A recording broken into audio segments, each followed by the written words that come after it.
Finally, my name's Tanya. I work for Cisco.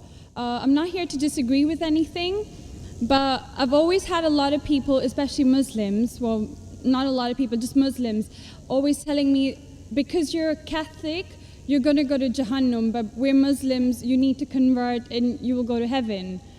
According to me, I'm a good Catholic. I try to be a good Catholic. I don't intentionally commit sin. But does that mean because I'm a Catholic, I'm going to go to hell, and if I'm a Muslim, I'm going to go to heaven? Sister asked a question that many of her Muslim friends say, because she's a Catholic, because she's a Christian, she will go to hell. That is it true that because she's a Christian, you will go to hell? Sister, according to me, if you're a true Christian, if you truly follow the teachings of Jesus Christ, peace be upon him, inshallah you shall go to Jannah. Okay. But if you truly follow the teachings of Jesus Christ, peace be upon him. Jesus Christ, peace be upon him, said, seek ye the truth and the truth shall free you. Correct? Now, what you are following, I don't know. Are you following your church or are you following Jesus Christ, peace be upon him? If you are following your church, the chances of going to Jannah is very high. If you are following Jesus Christ, peace be upon him, inshallah, you shall go to Jannah. Now, if you read the Bible, there are sayings of Jesus Christ, peace be upon him. I don't know how much you are well versed with the Bible. Now, all the sayings of Jesus Christ, peace be upon him, are in red letter. Are in red letter. Yeah. Sister, do you believe Jesus to be God? Well, I'm a bit confused about that, so I'm not going to get into that. No, I'm asking yes or no. Well, confused God. No, it's not confusion, but I don't want to answer something I don't know. And it's not funny. I'm not saying you know or not. Sister, I'm not saying you know or not. What do you believe, I'm asking? No, I do believe he's God. Yes, yes, I that's do. it. I'm not saying what you know. You may not be able to prove it. Yeah, fine. I do. Sister, I'll tell you one thing.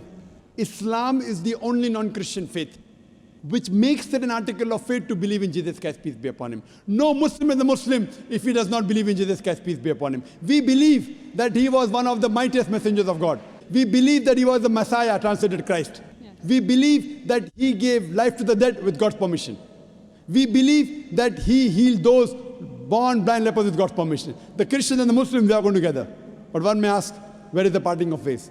The parting of ways is, sister, that most of the Christians, almost all, they believe that Jesus Christ, peace be upon him, is Almighty God. They believed he claimed divinity. In fact, if you read the Bible, there is not a single unequivocal statement.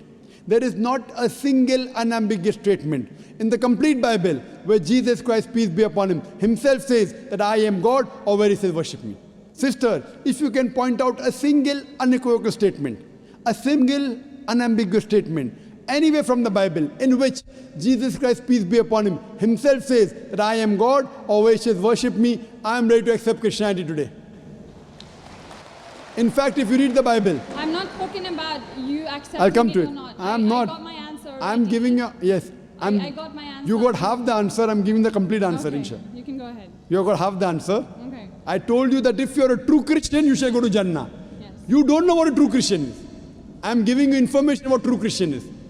If you read the Bible, Jesus Christ, peace be upon him, said in the Gospel of John, chapter number 14, verse number 28, my Father is greater than I. Gospel of John, chapter number 10, verse number 29, my Father is greater than all. Gospel of Matthew, chapter number 12, verse number 28, I cast out devils with the Spirit of God. Gospel of Luke, chapter number 11, verse number 20, I with the finger of God cast out devils. Gospel of John, chapter number 5, verse number 30, I can of my own self do nothing. As I hear, I judge, and my judgment is just. For I seek not my will, but the will of my Father. Anyone who says, I seek not my will, but the will of Almighty God is a Muslim. So Jesus Christ, peace be upon him, submitted his will to God. He was a Muslim.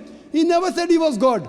It's clearly mentioned in the Gospel of John, chapter 14, verse number 24. Jesus Christ, peace be upon him, says that the words that you hear are not mine, but my Father's who has sent me. And it's clearly mentioned in the book of Acts, chapter number 2, verse number 22. Ye men of Israel, listen to this. Jesus of Nazareth, a man approved of God amongst you by wonders and miracles and signs, which God did by him, and you are witness to it. So Jesus Christ is a man approved of God amongst you by wonders and miracles and signs, which God did by him, and you are witness to it. So from the Bible you come to know that Jesus Christ was one of the most beloved messengers of Almighty God. We love him, we respect him. Do we follow his teachings? If you compare what Jesus Christ, peace be upon him, said in the Bible, I told that yesterday, that we Muslims, we follow more of the teachings of Jesus Christ, peace be upon him. Jesus Christ, peace be upon him, said, you have to follow each and every law. Gospel of Matthew chapter 5, verse number 17. Everything of the Old Testament. You can't break one law, a dot or a tittle. As I mentioned in my speech, it's mentioned in the book of Deuteronomy chapter 14, verse number 8, in the book of Isaiah chapter 65, verse 2 to 5, and the book of Leviticus chapter number 11, verse number 7 to 8, that you should not have pork. We Muslims don't have pork, but most of the Christians have pork. It's mentioned in the book of Ephesians, chapter 5, verse number 18. Book of Proverbs, chapter 20, verse number 1, you should not have alcohol. Muslims don't have alcohol, but Christians have alcohol. So if Christian means a person who follows the teachings of Jesus Christ, peace be upon him, then we Muslims are more Christian than the Christians themselves. So if you become a true Christian and truly follow the teachings of Jesus Christ, peace be upon him, said in the Gospel of John, chapter number 16, verse number 7, it is expedient for you that I go away. For if I go not away, the Comforter shall not come. For if I go, shall I send him. It's mentioned in the Gospel of John, chapter number 16, verse number 12 to 14. Jesus Christ, peace be upon him, said, I have many things to say unto you, but ye cannot bear them now. For he, when the Spirit of truth shall come, he shall guide you unto all truth. He shall not speak of himself. All that here shall he speak. He shall glorify me. Verbatim quotation from the Bible, King James Version. So Jesus Christ is prophesying about the coming of the last and final messenger, Prophet Muhammad, peace be upon him. If you're a true Christian, if you truly believe in Jesus Christ, peace be upon him, you have to believe in the last and final messenger, Prophet Muhammad sallallahu alaihi wasallam. So if you're a true Christian, you'll believe in Prophet Muhammad, and inshallah you shall go to Jannah. Hope that answers the question, sister. Thank you.